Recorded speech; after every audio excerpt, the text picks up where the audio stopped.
নমস্কার, আমি সুস্মিতা। আপনারা দেখছেন সুস্মিতা সিম্পল কুকিং চ্যানেল।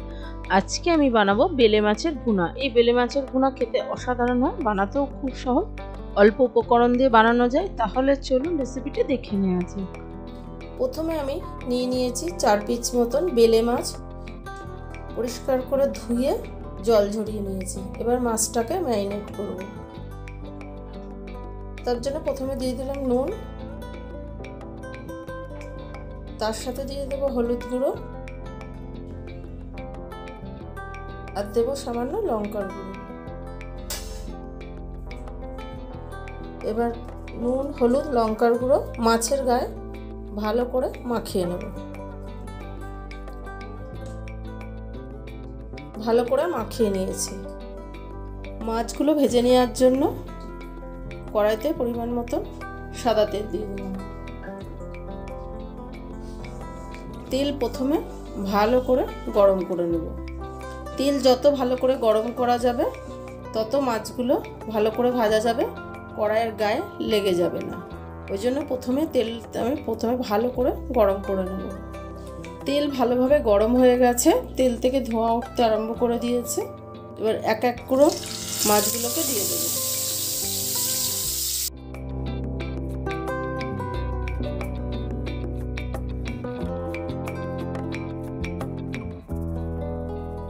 প্রথমে দিয়েই উল্টাবো না, কিছুক্ষণ হতে দেব, তারপরে মাছগুলোকে আমি উল্টে দেব।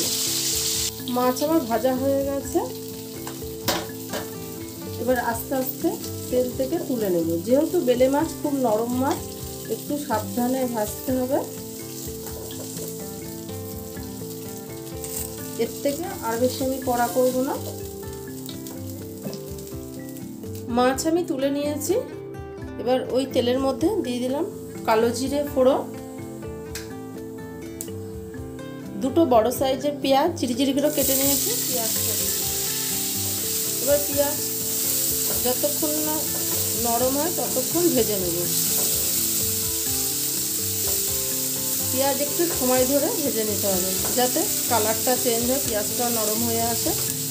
ততক্ষণ পেঁয়াজ আমি ভেজে নেব। পেঁয়াজ ভাজতে ভাজতে নরম হয়ে গেছে, কালারটাও চেঞ্জ হয়ে গেছে।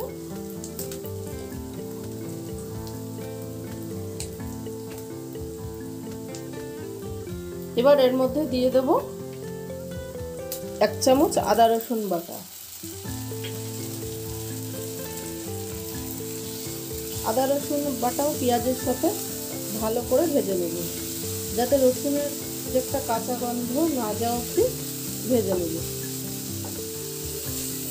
এই বেলে মাছের ভুনা যত মশলা কষানো হবে, মাছের টেস্টটা খেতে তত ভালো হবে। যেহেতু বেলে মাছ সামুদ্রিক মাছ,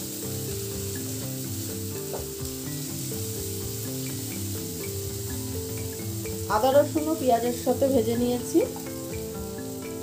এবার তাপটাকে কমিয়ে দিয়ে আমি এবার গুঁড়ো মশলা দেব। স্বাদ মতো নুন দিয়ে দিলাম, হলুদ গুঁড়ো দিয়ে দিলাম, জিরের গুঁড়ো দিয়ে দিলাম 1/2 চামচ, লঙ্কার গুঁড়ো দিয়ে দিলাম, কালারের জন্য কাশ্মীরি লঙ্কার গুঁড়ো দিয়ে দিলাম। ঝালটা অবশ্যই বুঝে দিতে হবে, যে যেমন, যেহেতু আমি 4 পিস মাছ রান্না করব সেই বুঝে ঝালটা দিয়েছি, মশলাটাও দিয়েছি। এবার মশলাটা যাতে পুড়ে না যায় প্রথমে মিশিয়ে নেব।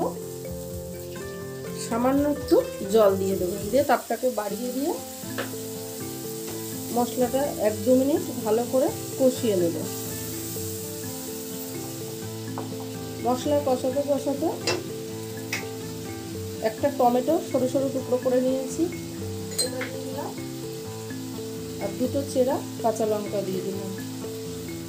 এবার মশলার সাথে টমেটো কাঁচা লঙ্কা ভালো করে 3-4 মিনিট ধরে মশলাটা ভালো করে, যতক্ষণ না মশলা থেকে তেল ছাড়ে ততক্ষণ মশলাটা কষাতে হবে। তাপটাকে এই টাইমে আমি মিডিয়ামে দিয়ে দিয়েছি, নাহলে পুড়ে যেতে পারে। ভালো করে মশলা কষিয়ে নিয়েছি, মশলা থেকে তেল ছাড়তে আরম্ভ করে দিয়েছে, টমেটোও গলে গেছে।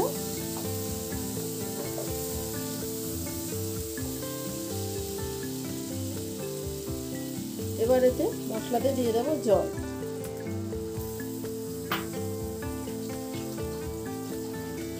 খুব বেশি জল দেব না, জলটা বুঝে দিতে হবে। আমি 1.5 বাটি মতো জল দিয়ে দিলাম।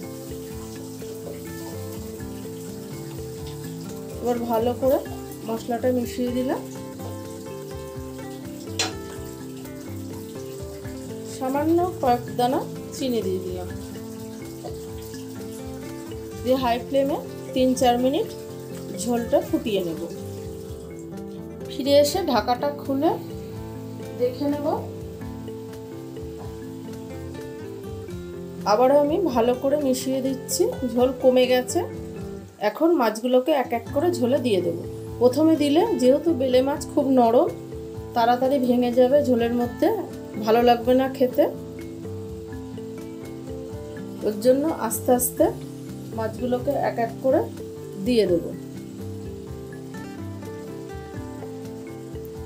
আস্তে আস্তে মাছগুলোকে দিয়ে উল্টে দেব। যেহেতু বেলে মাছ খুব নরম, তাড়াতাড়ি ভেঙে যায়, ওর জন্য আস্তে ধীরে মাছগুলোকে উল্টে দেব। প্রথমেই ঝোলের মধ্যে দিয়ে ফোটালে মাছ একদম ঘেটে যাবে, খেতে ভালো লাগবে না। যেহেতু বেলে মাছের ভুনা একটু শুকনো শুকনো খেতেই ভালো লাগে।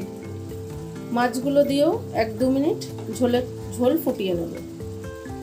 ঝোল ফুটতে ফুটতে দিয়ে দেব ধুয়ে কিছুটা কুচনো ধনেপাতা, আর দেব গুঁড়ো গরম মশলা, সানরাইসের গুঁড়ো গরম মশলা। বেলে মাছ আমার রেডি। পরিবেশন করে দেখাচ্ছি কেমন হয়েছে। এই ছিল আজকের রেসিপি। ভালো লাগলে অবশ্যই সাবস্ক্রাইব করার অনুরোধ রইল। পাশে থাকা বেল নোটিফিকেশনটা অন করে দেবেন।